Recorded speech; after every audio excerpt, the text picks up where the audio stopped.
तो मैं नौजवानों से ये अपील करना चाहता हूँ कि जो जो लीगल फील्ड जो है इसके अंदर काबिल लोगों की बहुत ज़्यादा ज़रूरत है, और प्रॉपर गाइडेंस देना एक मुसलमान होने के नाते एक ईमान का जज्बा रहता, तो हम किसी को गलत गाइड नहीं कर सकते। तो अच्छे लोगों के लिए अच्छे लोगों ने इस फील्ड में आना चाहिए, और ऐसा नहीं कि सिर्फ वकील है तो आपको पैसा नहीं है। इसमें वकालत की फील्ड में आपको पैसा भी है, इज़्ज़त भी है, शोहरत भी है, आपको हर चीज़ इसके अंदर मिलेगी। तो सर सबसे पहले तो हम आपको ये बाइज़्ज़त बरी नामी जो बुक है मनीषा भल्ला और अलीमुल्ला खान साहब की लिखी हुई बुक, ये आपको देना चाहेंगे। आप शुक्रिया। इसे ज़रूर पढ़ें। Thank you. तो सबसे पहले सर शुरुआत करते हैं हम आपके करियर के बारे में हम चाहेंगे बताएं, किस तरह से आप एडवोकेट बने और कहाँ से आपको मोटिवेशन मिला कि आपने अपनी लाइफ का गोल बनाया कि मुझे एक एडवोकेट बनना है। देखिए, बेसिकली मैं अकोला से बिलोंग करता हूँ, महाराष्ट्र में जो अकोला है डिस्ट्रिक्ट है, और हमारे फादर जो है काजी मोहम्मद शहबाज खान यहाँ के जानी मानी शख्सियत है। मेरा एजुकेशन सीताबाई आर्ट्स कॉलेज से ग्रेजुएशन तक के हुआ, और ग्रेजुएशन के बाद हमारे वालिद साहब की ख्वाहिश थी कि हमारे कौम में अच्छे वकीलों की तादाद बहुत कम है, और जो वकील है उनके अंदर कौम के हमदर्दी का जज्बा बहुत कम दिखाई देता है। तो उनकी ख्वाहिश थी कि भाई आप वकील बनो और कौम की खिदमत करो। तो वालिद साहब की ख्वाहिश का एहतराम करते हुए, और मुझे भी शुरुआत से सोशल वर्क में बहुत दिलचस्पी थी। मैं कॉलेज लाइफ से ही सोशल वर्क में बहुत इंटरेस्टेड था, और मैंने बहुत से एडवोकेट होने से पहले मैं बहुत से सोशल वर्क में बिज़ी रहा, और अल्हम्दुलिल्लाह कौम के लिए और इवन कौम के लिए कि मैंने एक मुल्क के लिए बहुत अच्छे अल्लाह ताला ने मेरे हाथ से काम लिए हैं। मैं अल्लाह का शुक्रगुज़ार हूँ। 2009 में मेरी LLB की डिग्री मुझे मिली, और 2009 अक्टूबर से मैंने प्रैक्टिस की शुरुआत की। चूँकि हमारे कौम के मुस्लिम लोगों के जो मामला रहते ज़्यादातर क्रिमिनल मैटर्स में ज़्यादा इन्वॉल्व रहते, तो मुझे ऐसा लगा कि क्रिमिनल प्रैक्टिस अगर हम करते हैं तो ज़्यादा अच्छे तरीके से हम खिदमत कर सकते हैं हम कौम की।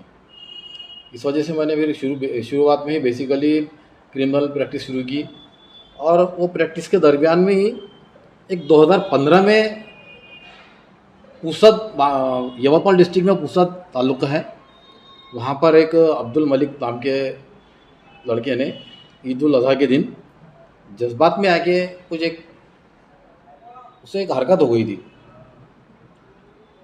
वो छोटी सी बात को लेके वो मामला ATS के सुपुर्द किया गया, और ATS ने फिर वो मामले को इन्वेस्टिगेट किया, और छोटी सी बात को बड़ी बात बना के, जबकि वो मामले में ATS का इन्वॉल्व नहीं होना चाहिए था, वहाँ के हाफिज़ मुजीबुर रहमान साहब और शोएब खान रहमान खान, इन लोगों को भी उसमें एक्यूज़ किया गया, और बहुत हरासमेंट किया गया इन लोगों को। फिर उसके बाद इन लोगों की चार्जशीट कोर्ट में दाखिल हुई।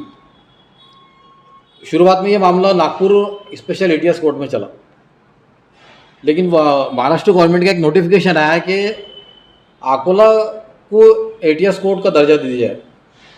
तो फिर वो मामला नागपुर से ट्रांसफ़र होकर अकोला आया, और अल्हम्दुलिल्लाह फिर मुझे उस मैटर में खिदमत करने का मौका मिला। ATS ने उस मामले में नियर अबाउट 70 विटनेसेस बनाए थे। हम लोगों ने जो ATS का जो मामला था, जो 70 लोग विटनेस जो बनाए थे, उन्होंने अल्लाह के करम से हमने वो 70 विटनेसेस को हमने अपने अल्लाह ने जो सलाहियत दी है वो सलाहियत तोड़ मरोड़ के रख दिया, और अल्लाह के करम से 3.5 साल में ये मामला अपने अंजाम को पहुंचा, और कोर्ट ने UAPA के जो सेक्शन लगाए गए थे उसमें से तीनों भी मुल्ज़िमीन को बाइज़्ज़त बरी किया। बरी होने के बाद क्या होता है कि दरअसल 3.5 साल में ये मामला ख़त्म हुआ। ये अपने हिंदुस्तान का एक पहला मामला है जो 3.5 साल में ये ख़त्म हुआ। अदरवाइज़ 10 से 20 साल तक का मामला इल्तिवा में रहता है, और कोर्ट बदलती है। उसके बाद में हाई कोर्ट मैटर जाता है, सुप्रीम कोर्ट में पेंडिंग रहता है। वो पेंडेंसी के अंदर ही 20-20 साल निकल जाते हैं, और 20 साल के बाद आखिर में ये होता है कि भाई ठीक है आप बाइज़्ज़त बरी। तो सवाल ये पैदा होता है कि वो जो 20 साल जो इन लोगों ने जेल में काटे, इनकी फैमिलीज़ ने जो अपने चहितों के बगैर जो दिन निकाले हैं, जो परेशानी में दिन निकाले हैं, इन लोगों ने जो मुसीबतें झेली है, तो उसका क्या आप नेमल बदल दे रहे हैं।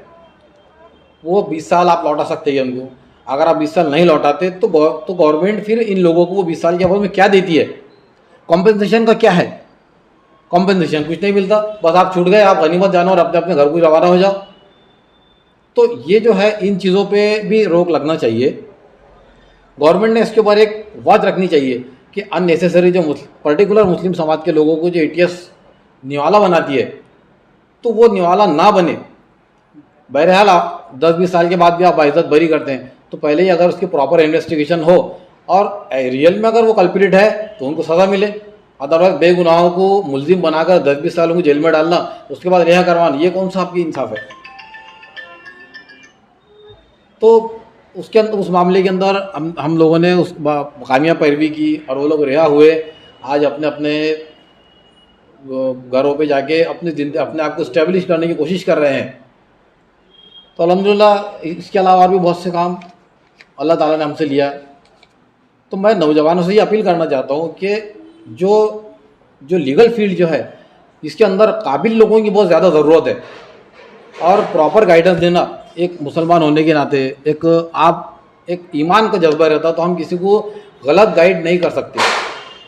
तो अच्छे लोगों के लिए अच्छे लोगों ने इस फील्ड में आना चाहिए। और ऐसा नहीं कि सिर्फ वकील है तो आपको पैसा नहीं है, इसमें वकालत की फील्ड में आपको पैसा भी है, इज़्ज़त भी है, शोहरत भी है, आपको हर चीज़ इसके अंदर मिलेगी।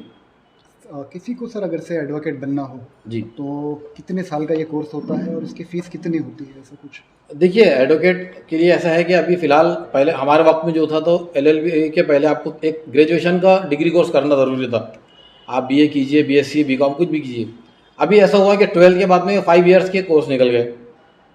तो अगर आपको सोल मोटिव अगर सिर्फ LLB की डिग्री लेना है तो आप 12वीं के बाद में 5 साल का LLB डिग्री कोर्स कर लीजिए, आप एडवोकेट हो जाएंगे। अगर आप ग्रेजुएशन की बात करते हैं तो आपको 2 डिग्री मिलती है, एक ग्रेजुएशन की और एक डबल ग्रेजुएशन की LLB की, तो वो ज़्यादा फ़ायदेमंद है। उसमें क्या होता है कि आपको मैच्योरिटी भी आ जाती और 2 डिग्री होने का, अगर आप लीगल फील्ड में प्रैक्टिस नहीं भी करना चाहते तो वो डिग्री का आपको आगे फ़ायदा मिलता है।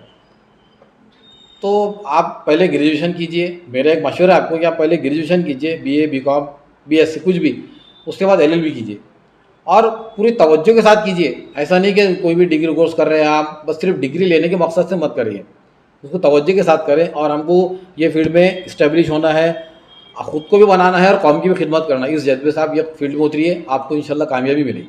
एडवोकेट तो सर कई हैं जिनसे हमारी मुलाकात हुई है, लेकिन कौम की खातिर खिदमत अंजाम देना एक तरह के वो वकील है, और दूसरे हमारी कौम में कुछ ऐसे भी एडवोकेट हैं जिनका मकसद है पैसा कमाना। तो क्या सोचते हैं आप, जो नौजवानों को आप ये मैसेज देना चाहेंगे, उनकी सोच क्या होना चाहिए आगे चल के जब वो एडवोकेट बन जाए? देखिए डिपेंड करता है कि आप किस मकसद से इस पेशे में आ रहे हैं। आप किसी भी मकसद से पेशे में आइए, लेकिन कौम का दर्द और कौम का जज्बा आपके अंदर होना चाहिए। अल्लाह ताला ने आपके नसीब में जो रिस्क लिखा हुआ है वो आपको मिल के ही रहना है। आप चाहे रिस्क के पीछे भागो या ना भागो, रिस्क आपके पीछे भागते हुए आता है। तो हमारा ईमान ये होना चाहिए कि हमारे नसीब में जो रिस्क लिखा हुआ है वो हमको मिल के रहेगा। तो क्यों ना साथ ही साथ हम कौमी खिदमत भी करें।